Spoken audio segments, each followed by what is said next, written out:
everybody, I'm here with an update about Representative Virginia Foxx.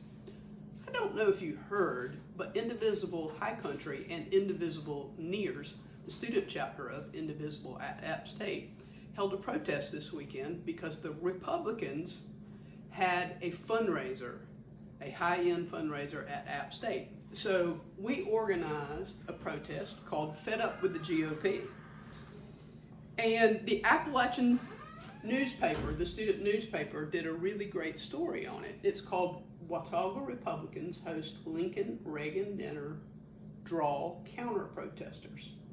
What's really interesting about this story is that the first two paragraphs have two sentences that describe their fundraiser, but the next 10 sentences and 8 paragraphs describe our protest.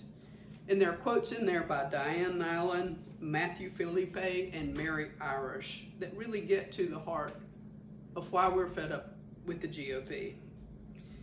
And Diane said, they need to know that not everybody in the area is for what the GOP is for, and we are concerned about issues like poverty and the well-being of people and health care. Matthew went on to say, and he had a very powerful quote, he says, Felipe explained many students have seen or experienced some sort of political violence. It needs to stop, which is why we are out here today, because we're the ones who are going to make it stop. Jim Jordan is going to be here, and so we came out to protest him and to protest everything that's going on with Mr. Trump, said community member Mary Irish. We have to be out and we have to be loud. I agree.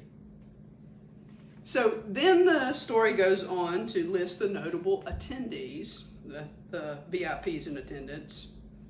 And here's where it gets interesting, because the next 5 sentences are all about Foxx. Virginia Foxx, North Carolina's congresswoman from the 5th district, was unable to attend the event, although she provided a video greeting for attendees.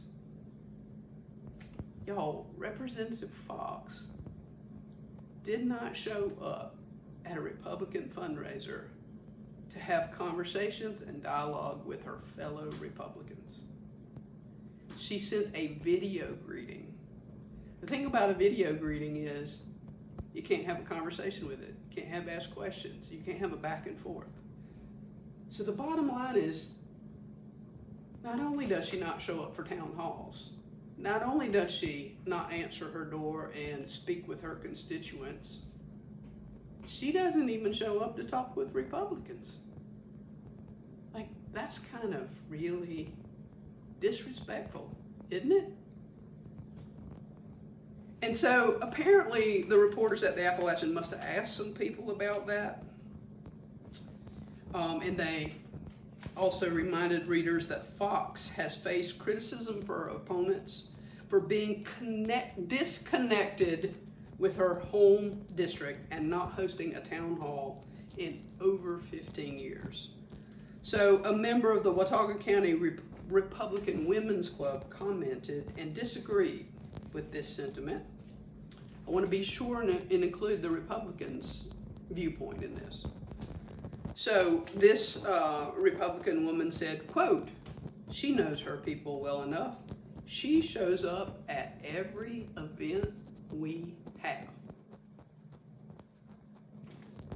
Now, this person said this at an event in which Representative Foxx didn't show up. Like, I mean, that's, like, how disconnected from reality do you have to be to say to a reporter, she shows up at all of our events, when she wasn't there at that one? But it gets worse. This Republican, Watauga County Republican Women's Club member went on to say, if people have a problem with her, her office is always open. Another untruth. We've shared many videos of constituents knocking on Representative Foxx's Boone office door and asking to speak with her.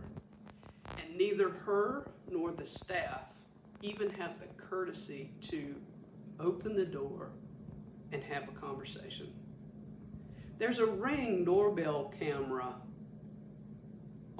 at her office door. They won't even talk to constituents through the doorbell camera.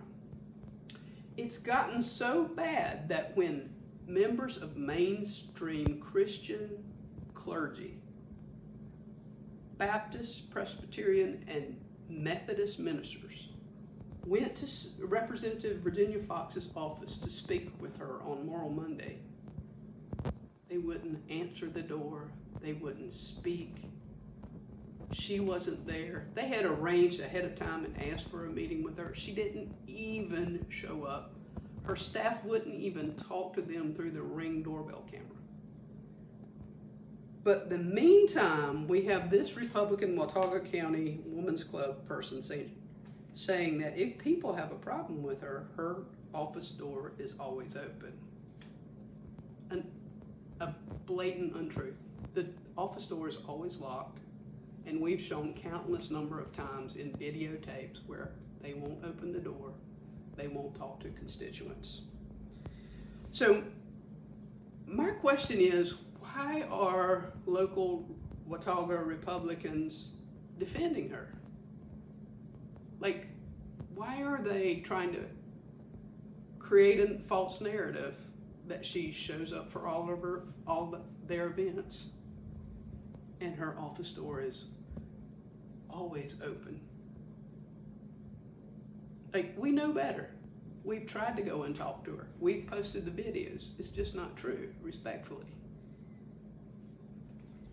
And then it goes on in these 5 sentences in the middle of this story. Apparently, the reporter also asked Senator Heiss about this, Ralph Heiss, and Senator Ralph Heiss said, quote, "She doesn't hide in the corner," end quote. "If she has to pour coffee in every cup in the district, she will," end quote. Let me read that last part again to you. Quote, "If she has to pour coffee in every cup in the district, she will," end quote. Well, I personally am delighted at this news from Senator Heiss because coffee's gotten really, really, really expensive. It's at like its highest level ever, thanks to the tariffs and the trade wars by Trump. So maybe she's going to save us a whole lot of money, because now it appears that Senator Heiss is her agent, her booking agent, and he's going to book her, and he's relegated her now to pouring coffee in every cup in the district. Okay, so my advice to you is call Senator Heiss and say, "Senator Heiss, you promised in the Appalachian that Representative Foxx would pour coffee in every cup in the district. Coffee's getting real expensive. I would like to book Representative Foxx to come pour my coffee for me. When can I get on the calendar?" The other thing that's really interesting about Senator Heiss's comment is that's kind of a dismissive thing to say. He's a junior North Carolina senator. She's a 20-year veteran of Congress and in the upper echelons of the national Republican leadership. But he's going to relegate her to pouring coffee. Wow. Holy cow, y'all. I just, somehow, I'm not sure he was authorized to say that on her behalf. But y'all call Senator Heiss and do ask him, because coffee's really, really expensive. Anyway, so that's the front and back of the Appalachian article. And then finally, after the Watauga Republicans having to defend her absent and make up tall tales and make the outlandish claim that she's going to pour coffee in every cup in the district, the story goes on to include some quotes from their headliners. So in terms of a public relations event, their fundraiser was a disaster. They got counter-protested.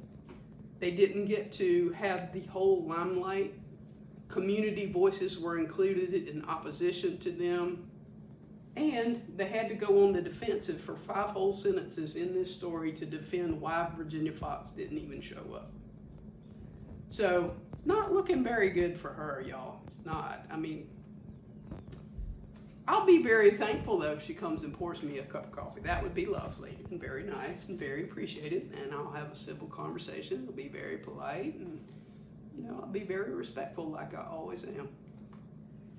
The second piece of news I wanted to share about Representative Foxx is, unfortunately, she didn't take advantage of reading the handwriting on the wall. It's because there was a congressional election in Arizona and the Democrat won handily.